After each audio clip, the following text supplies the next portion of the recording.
Razón teórica y razón práctica, según Tomás de Aquino. Un ensayo de Juan Fernando Sellés.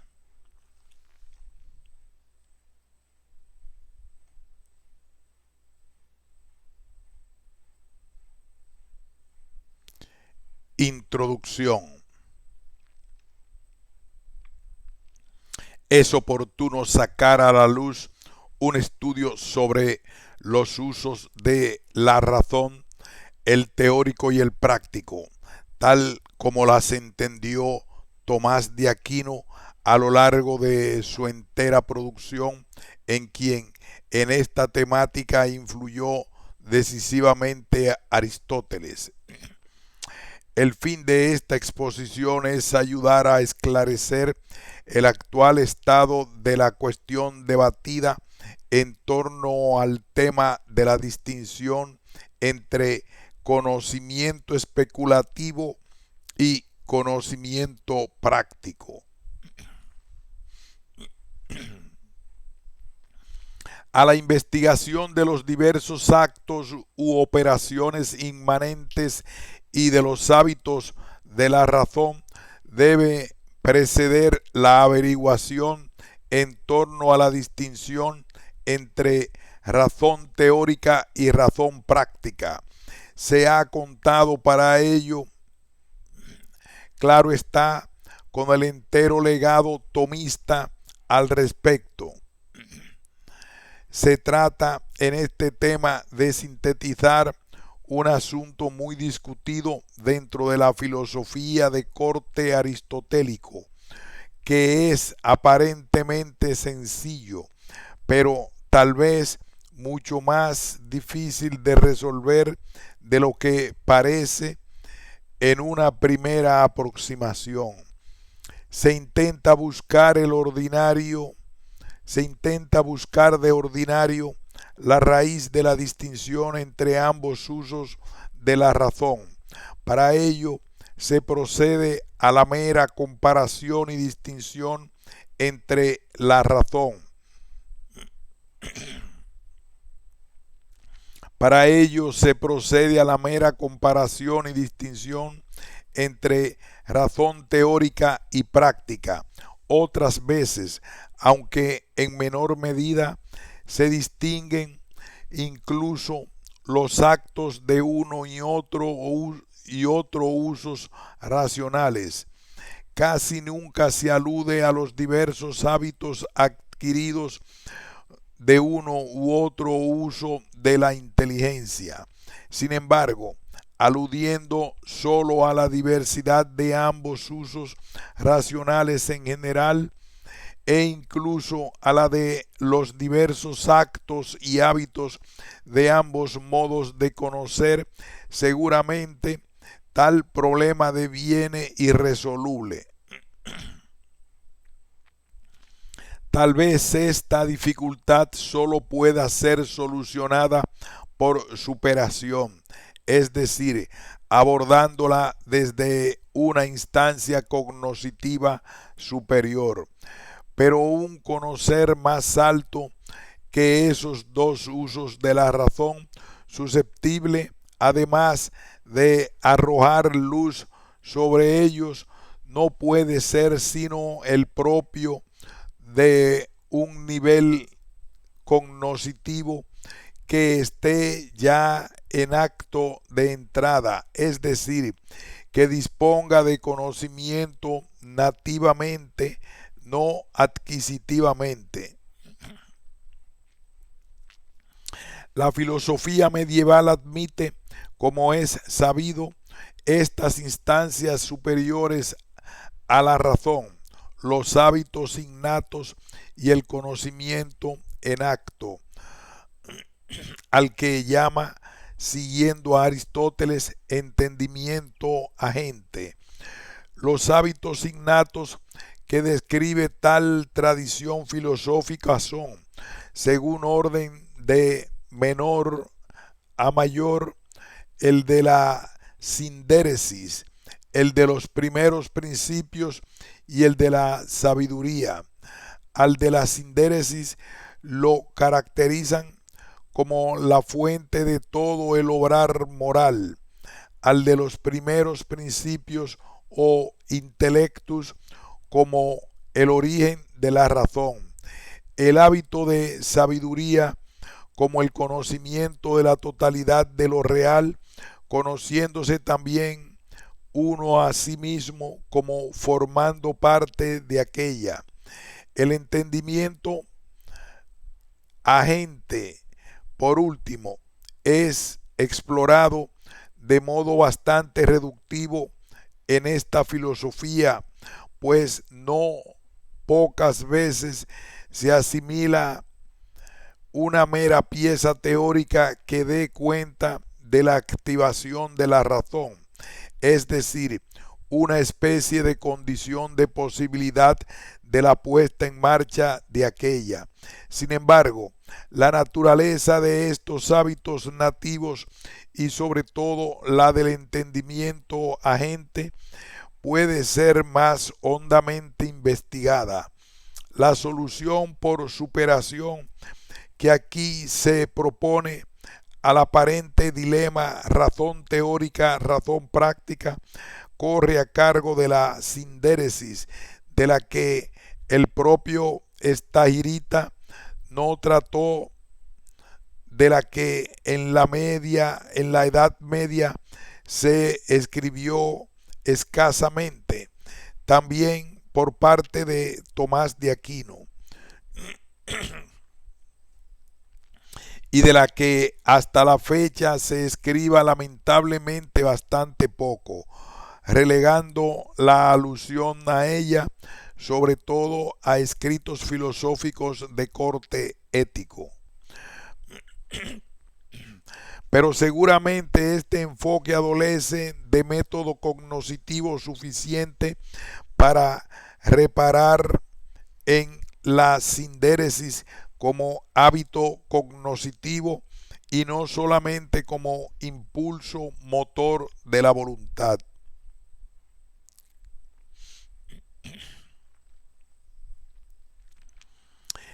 El interés de la sindéresis es relativamente reciente y va en auge. No obstante, la investigación de este hábito nativo no adquirido y de las otras instancias cognoscitivas superiores a esta que den cuenta de ella, trataremos intentando continuar asimismo a Tomás de Aquino en otro lugar, y a saber, cuando se hayan expuesto y explicitado suficientemente tanto la naturaleza como los diversos hábitos adquiridos de la razón y la virtud de la voluntad. En cuanto a los hábitos de la inteligencia, la primera y más neta clasificación es la que distingue entre hábitos teóricos y hábitos prácticos. Se ha buscado proponer la lectura de este trabajo de modo sintético y de modo asequible, sencillo. No obstante, para esclarecer todavía más el tema aquí esbozado, se exponen a continuación unas precisiones terminológicas. A.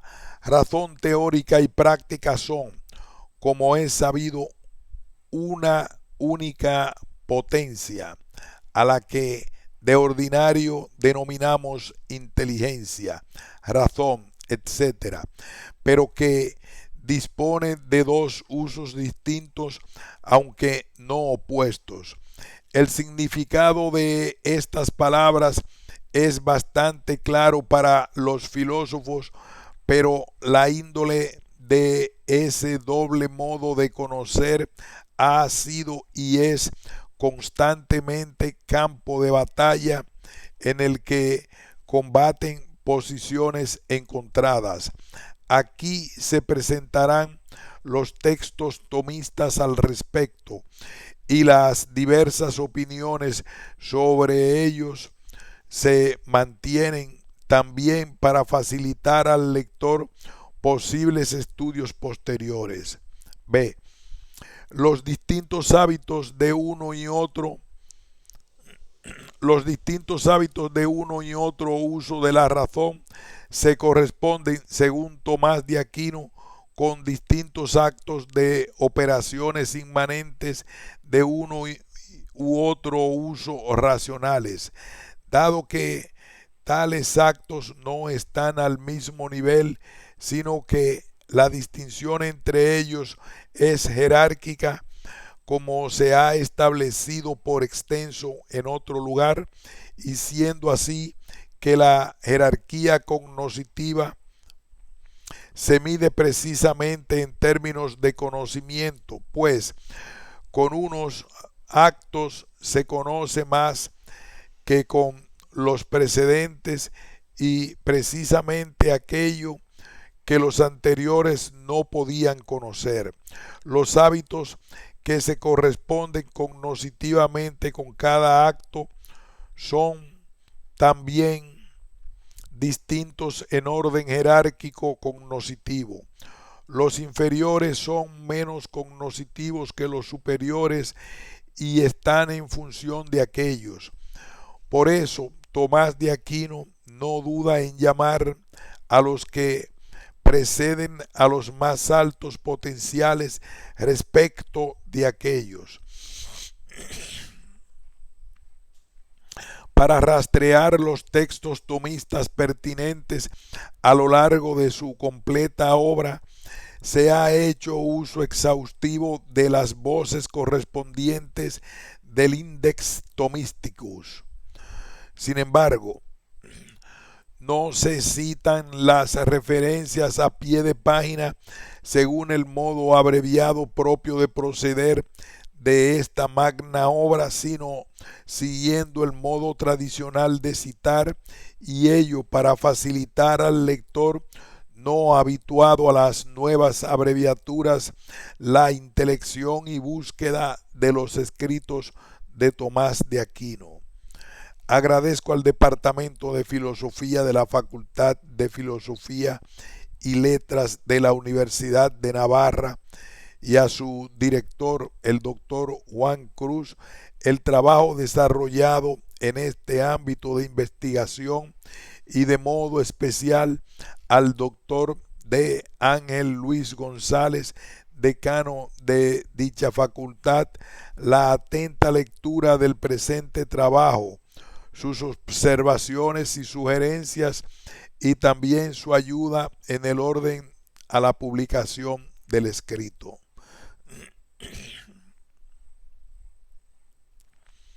Fuentes: el legado de Aristóteles. Tomás de Aquino, siguiendo a Aristóteles, distingue un doble uso de la razón, el teórico y el práctico, siendo este doble modo de proceder racional bastante estudiado en la historia de la filosofía medieval, poco en la moderna y contemporánea, y seguramente no tan profundizado como se merece a lo largo de la entera historia del pensamiento.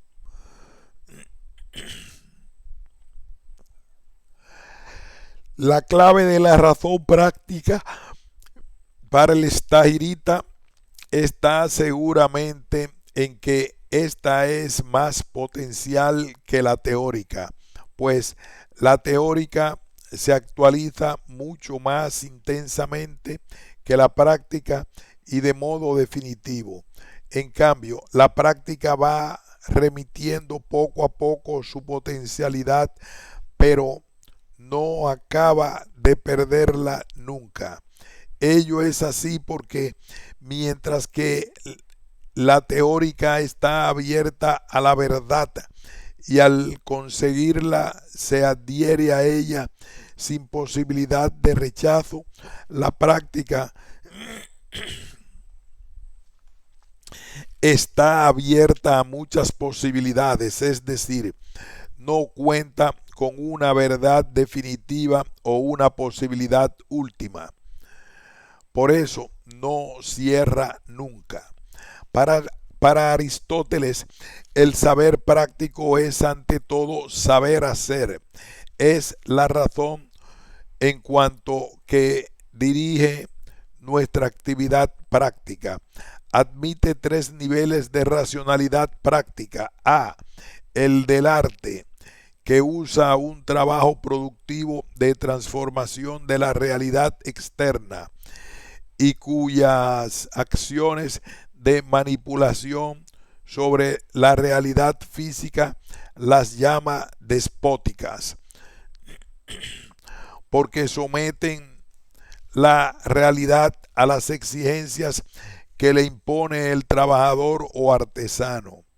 El de la política, que usa de unas actividades que se realizan intersubjetivamente entre hombres libres y cuyas acciones ya no son despóticas sino políticas. Y C, la ética, que es el nivel superior y mediante el cual se realizan unas acciones que revierten en beneficio del que obra, rindiéndolo mejor las virtudes. A su vez, se puede concluir que esta presentación jerárquica de niveles prácticos que esboza Aristóteles, que los inferiores están subordinados a los superiores y que los superiores son condición de posibilidad de los inferiores. En efecto, el primero, en el sentido de más bajo o elemental, debe estar subordinado al segundo y este al tercero, o si se quiere, que el fin del trabajo productivo es la organización social a la que llama política, y el fin de esta es la mejoría en virtud de los ciudadanos. Y en sentido inverso, se desprende también que la propuesta del Estagirita, que el nivel superior es condición de posibilidad del intermedio y este del inferior, es decir, que nos sabemos organizar cuando somos cada vez más virtuosos y que el trabajo de transformación rinde más en la medida en que la organización política cuenta con mayor orden. Pues bien, el nivel primario, el saber trabajar, es propio para Aristóteles de un hábito cognoscitivo de la razón práctica al cual llama hábito de arte. El segundo, el saber organizar políticamente la sociedad, es propio de otro hábito cognoscitivo práctico al que llama hábito de prudencia. El tercero, el saber mejorar como hombre, que cuenta con el saber hacer y con el saber prudencial, es el propio de la ética.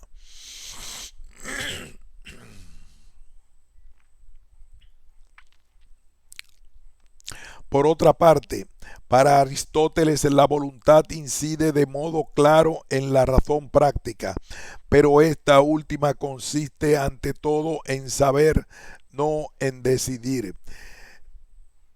El último acto de la razón práctica para Aristóteles es el mandato, la orden, pero una orden es ante todo el mensaje que ella contiene, la instrucción que ella propone y no la fuerza de voluntad con que se manda.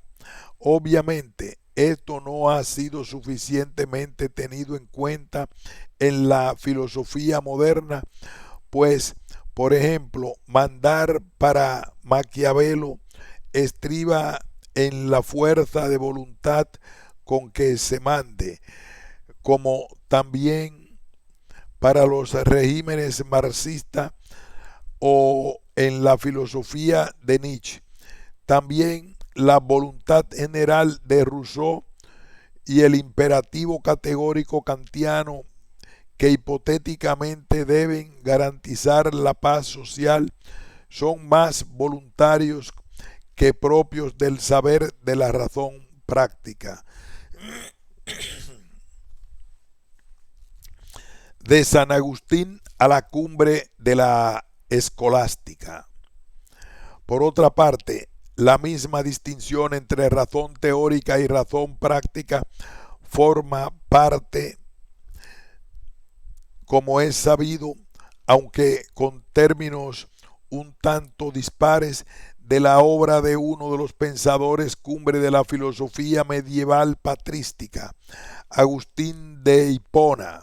Sostiene San Agustín que la mente se divide entre razón contemplativa y razón activa, las cuales darán lugar a dos tipos de vida distintos, la vida activa y la vida contemplativa. Admite también el obispo de Hipona que la razón contemplativa es condición de posibilidad de la activa y asimismo el fin de esta.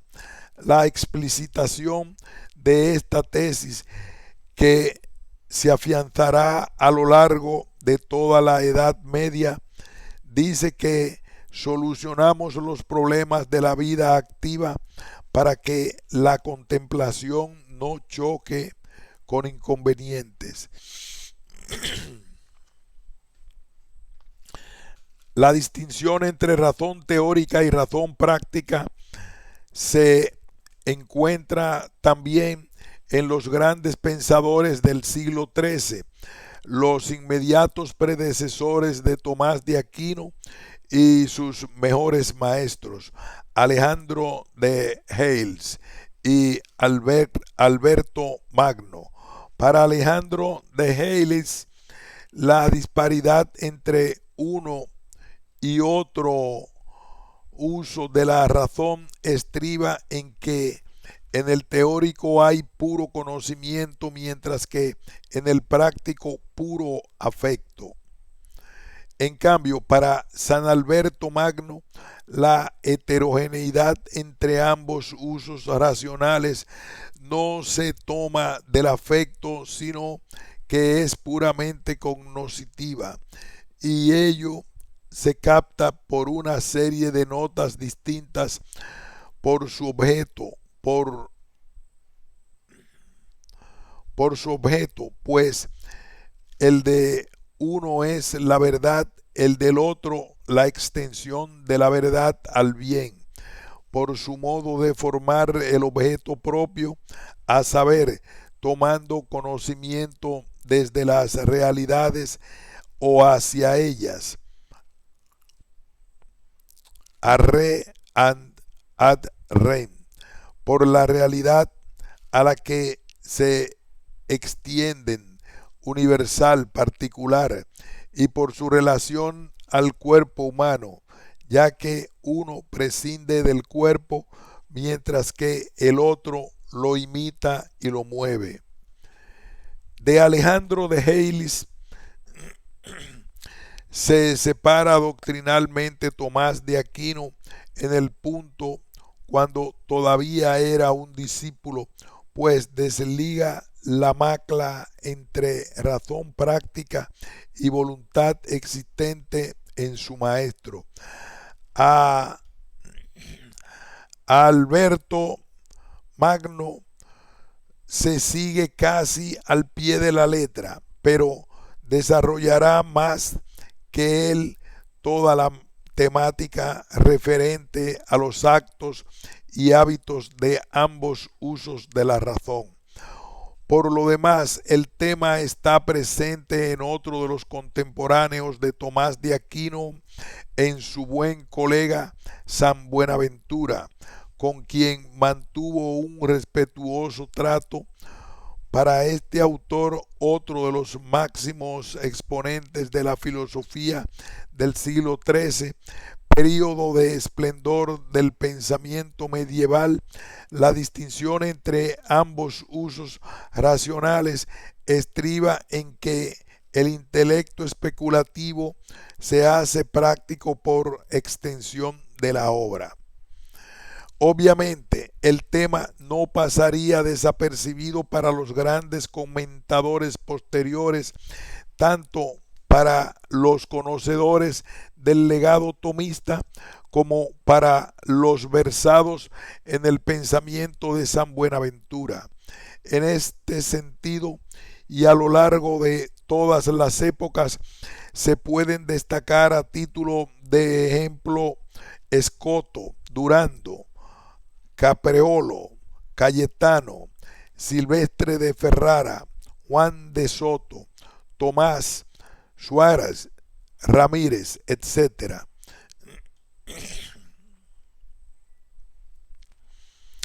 Las denominaciones.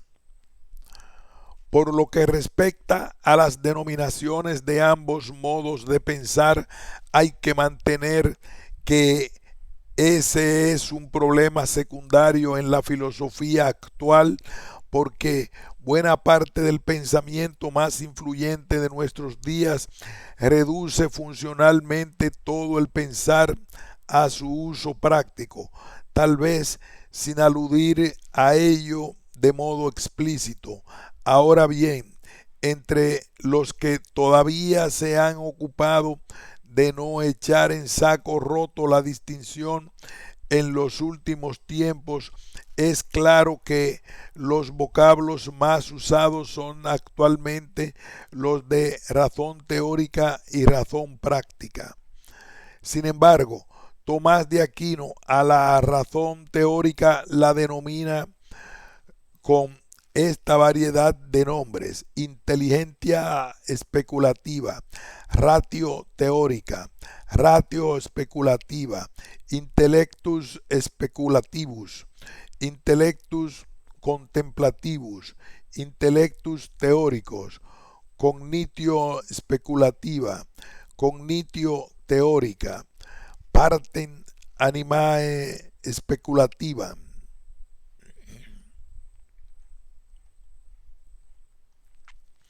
Por su parte, a la razón práctica la llama con esta otra gama de vocablos: ratio práctica, intellectus practicus, cognitio afectiva, ratio operativa, intellectus activus, ratio activa, cognitio práctica, o simplemente partem practicam animae, o ratio opinativa, e incluso partem animae opinativa.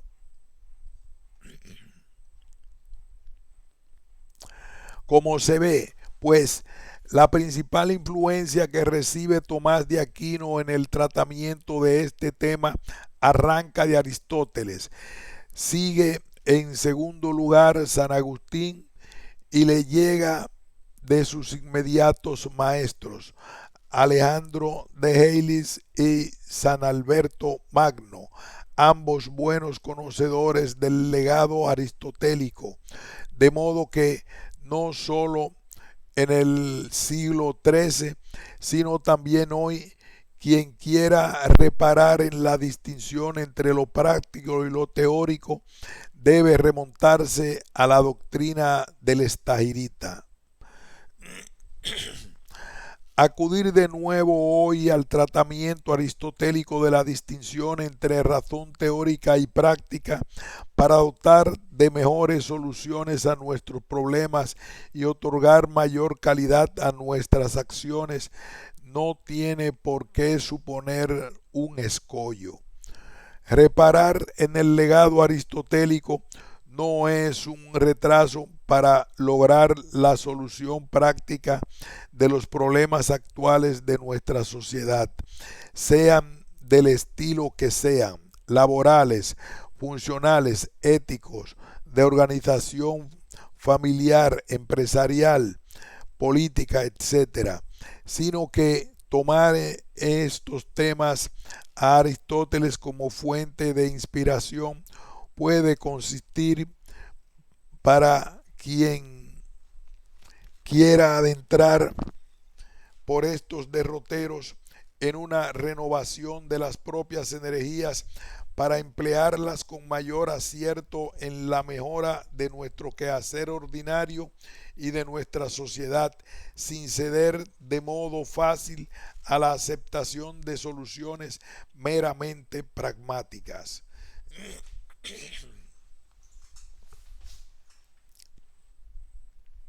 El origen de los vocablos. Por lo que respecta al origen de los términos empleados por Tomás de Aquino para designar a ambos usos de la razón, se puede rastrear que el término teórico está tomado de Aristóteles, mientras que los de contemplativo y especulativo de San Agustín. Recuérdese que la clave de la razón teórica para Aristóteles estriba en que ésta no se equivoca. En rigor, quien se equivoca es uno, que cree que las cosas son como a él le parecen, sin haber profundizado más en el estudio al uso teórico de la razón. Por eso, en definitiva, quien debe corregirse es uno, no el uso teórico de la razón. En cambio, la razón práctica está abierta al error. Por ello, la razón práctica es recta, si es razón correcta, corregida. La razón recta no puede ser rígida. El rígido se equivoca y acaba estrellándose.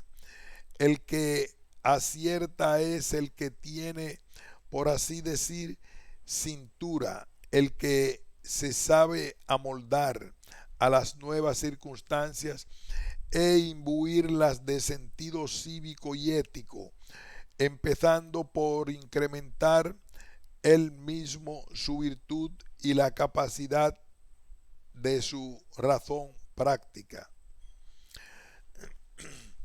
Los nombres con que designa la razón práctica son operativa, activa, práctica, presentes en Aristóteles, y el término afectiva, que lo encontró en Alejandro de Hales. El vocablo operativa es palabra derivada asimismo de los textos aristotélicos. El tratamiento de la razón práctica en la tradición griega y medieval es sumamente inspirador, pues se la concibe como razón directiva.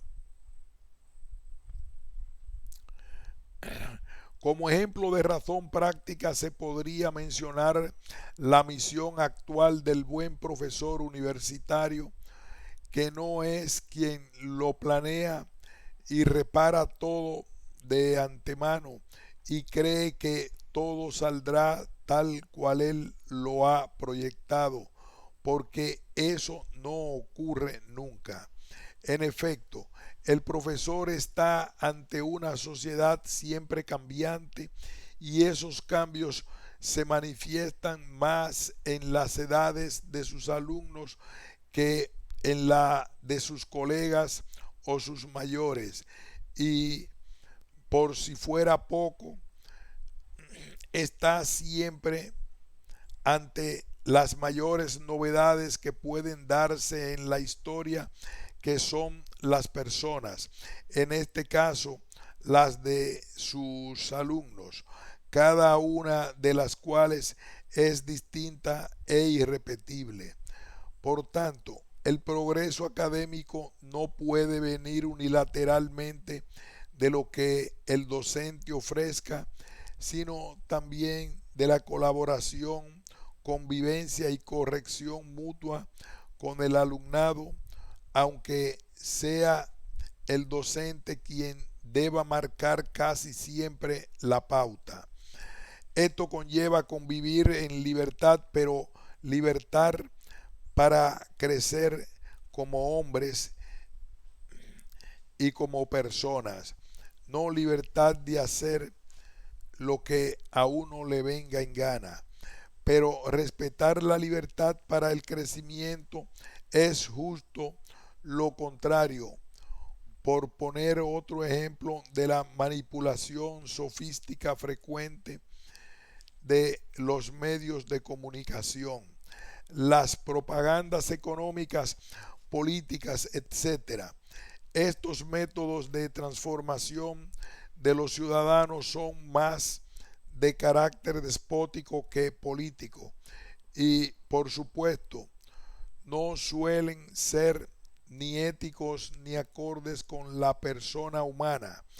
Se diría que pretenden gobernar sobre los esclavos de que habla Aristóteles, respecto de los cuales se dice que mandar sobre ellos carece de interés, porque ni ellos aprenden de la orden dada, ni uno aprende en ellos tal como la reciben y responden a ella, pues lo hacen como si fueran máquinas.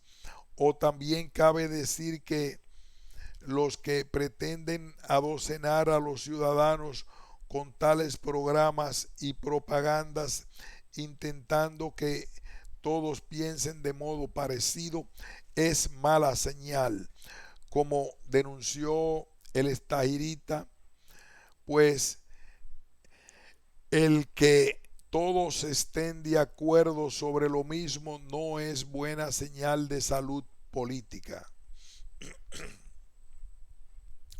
Pues bien, para ser personas con criterio propio, responsables, tal vez sirva de ayuda estas consideraciones que siguen sobre los dos usos racionales, siguiendo para ello el hilo conductor de los textos que ofrece a consideración Tomás de Aquino.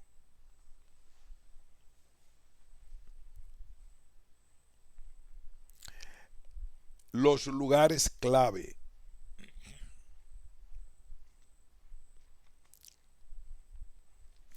Aunque rastreamos el corpus tomista entero y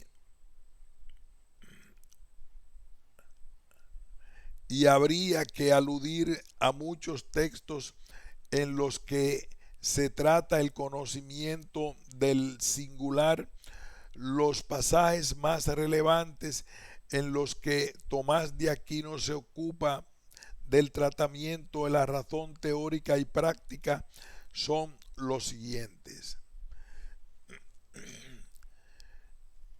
En cuarto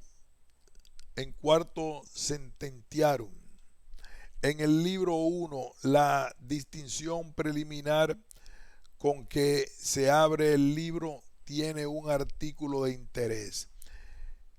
Si la conciencia contemplativa es práctica o especulativa. El libro 3 contiene una distinción asimismo interesante, la número 35, cuya cuestión número 1 contiene los 4 artículos siguientes.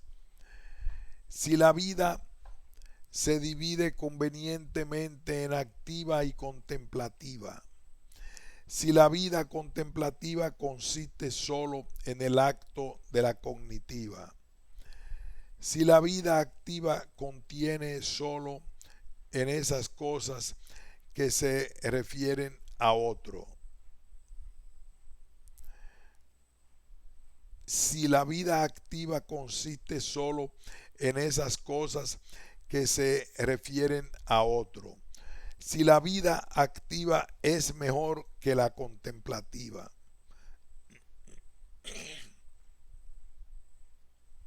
B. Summa Theologiae. Si la sagrada doctrina es ciencia práctica, si Dios tiene ciencia especulativa de las cosas,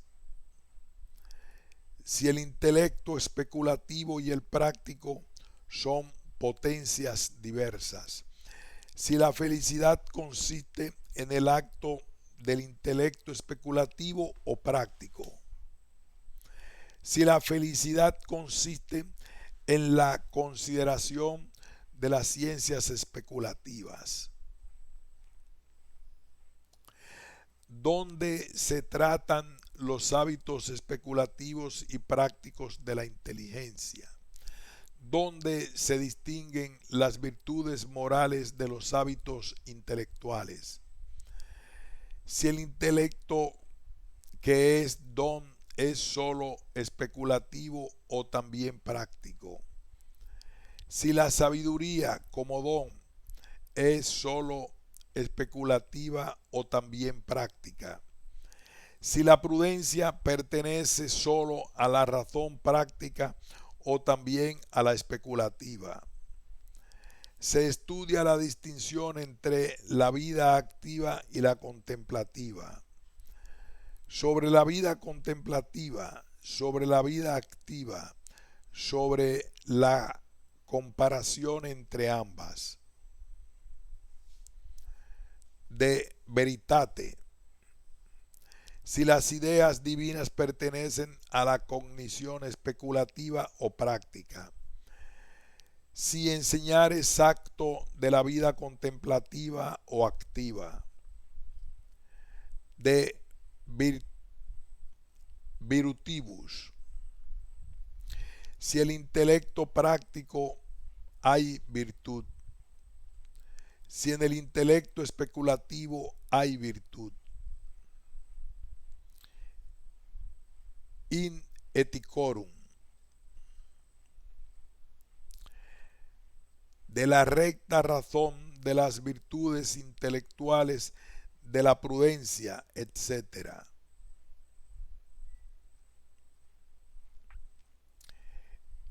In libros de ánima. Si son potencias distintas el intelecto práctico y el especulativo.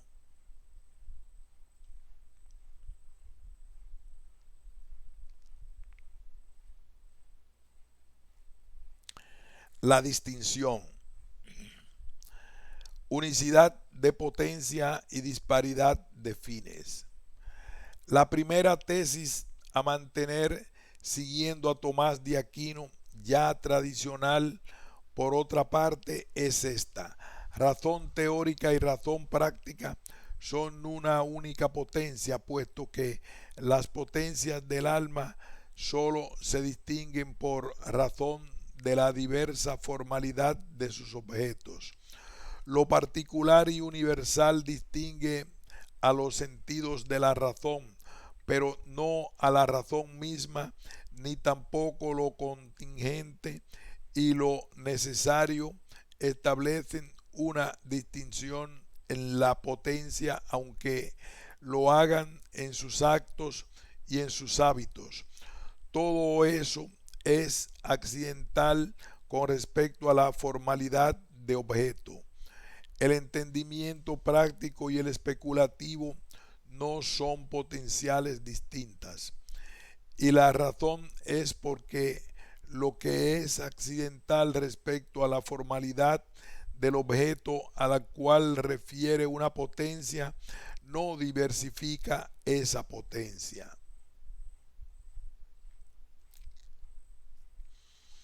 ¿Qué se entiende por formalidad de los objetos? Que cada facultad o potencia se corresponde a través de sus actos u operaciones con un determinado tipo de objetos propios y exclusivos suyos. Así, los objetos propios de la vista, de los colores, los del oído, los sonidos, los de la razón, la verdad, los de la voluntad, el bien. Por tanto, verdad y verosimilitud, verdad universal y verdad concreta, no son objetos según su forma radicalmente distintos para Tomás de Aquino, y por ello no son motivo suficiente para dividir a la inteligencia en dos facultades distintas. La segunda tesis, no menos clásica, dice así: la distinción entre ambos usos de la razón se toma del fin. el entendimiento teórico o especulativo se distingue propiamente del práctico u operativo, en que el especulativo tiene por fin la verdad que considera, en cambio el práctico ordena la verdad considerada a la operación como a su fin. La segunda tesis, no menos clásica, dice así: la distinción entre ambos usos de la razón se toma del fin. El entendimiento teórico o especulativo se distingue propiamente del práctico u operativo, en que el especulativo tiene por fin la verdad que considera, en cambio el práctico ordena la verdad considerada a la operación como a su fin.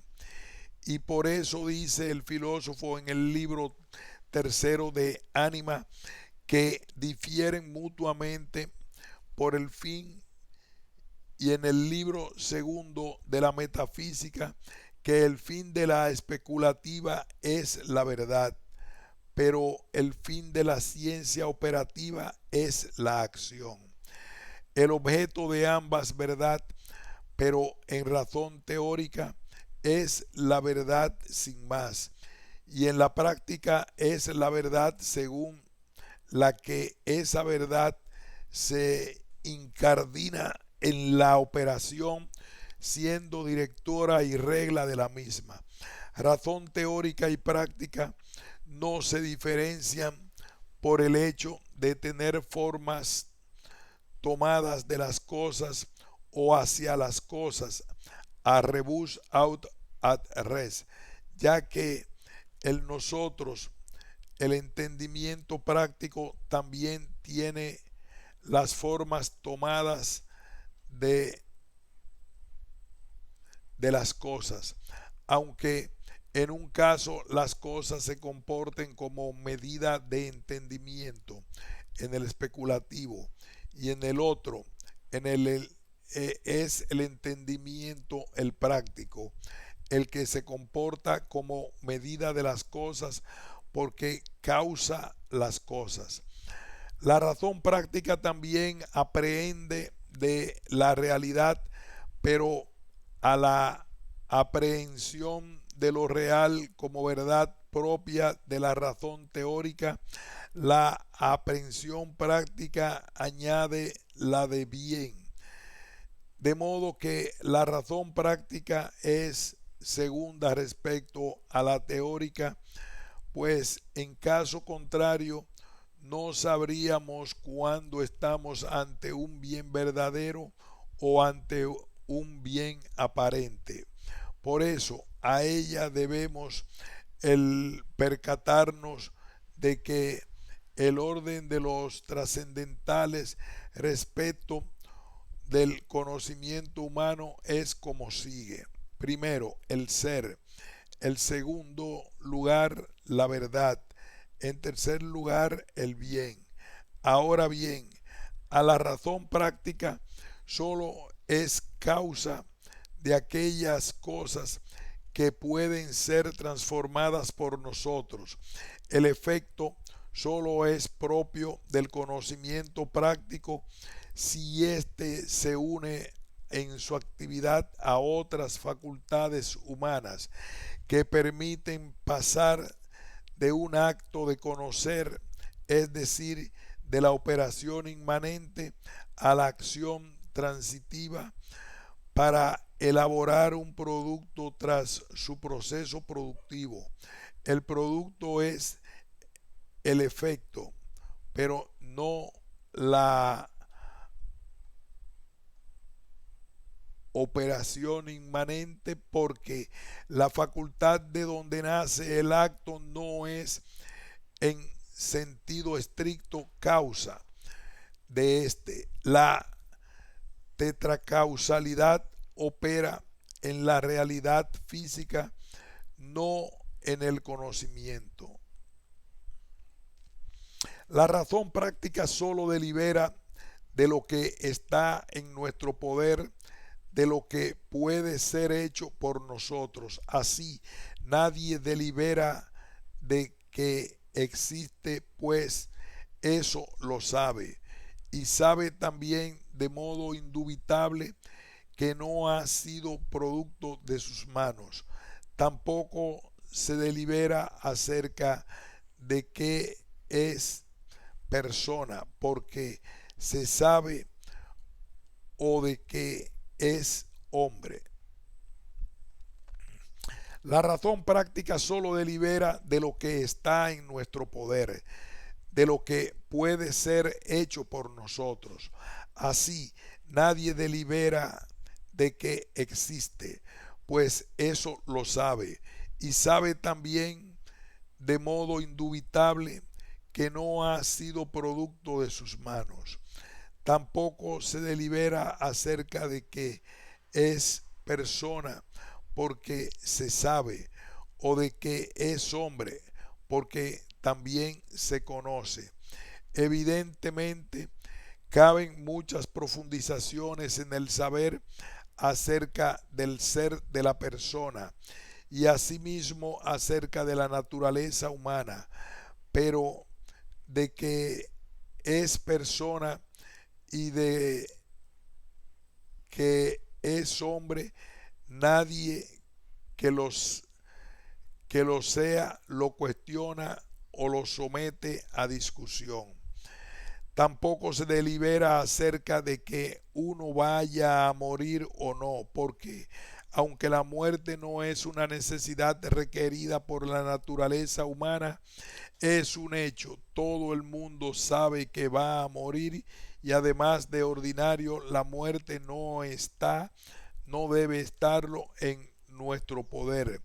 Pues bien, la razón práctica solo puede versar sobre lo que no sea necesario como contingente y sobre lo que esté en nuestro poder, pues no todo lo contingente está en nuestras manos. Por ejemplo, que hoy no esté nublado en nuestra ciudad.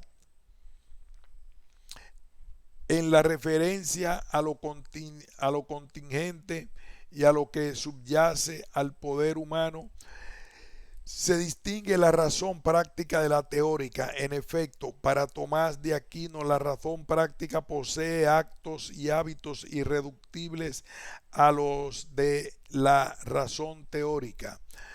De los actos de la razón, tanto teóricos como prácticos, según la concepción tomista, ya tratamos larga y detenidamente en escrito precedente.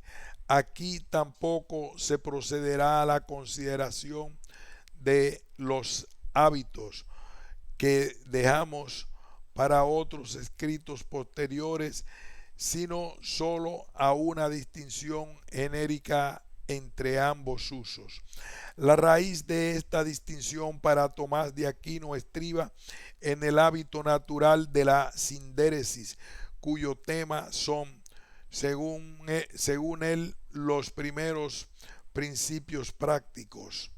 Sin embargo, por no ser hábito adquirido por la razón, sino natural y superior a ella, su estudio directo pertenece a otro lugar, al de los hábitos intelectuales, que son innatos e inhieren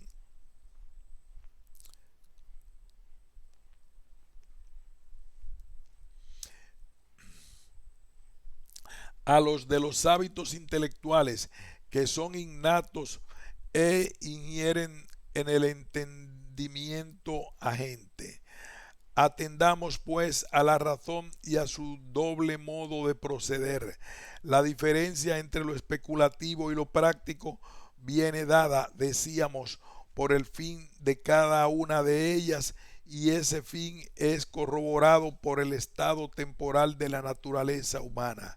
El fin de la inteligencia es la verdad, pero la verdad es intemporal, ser ya lo presente. Ahora bien, si esa verdad se incardina en la operación como regla de constitución de la misma, ya no es enteramente presente sino al final de la misma.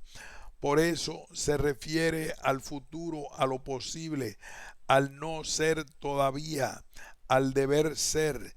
Sin embargo, es más ser ya que no ser todavía. De aquí se deduce que los actos teóricos en cuanto a actos y otro tanto hay que señalar de los hábitos teóricos son jerárquicamente superiores a los prácticos.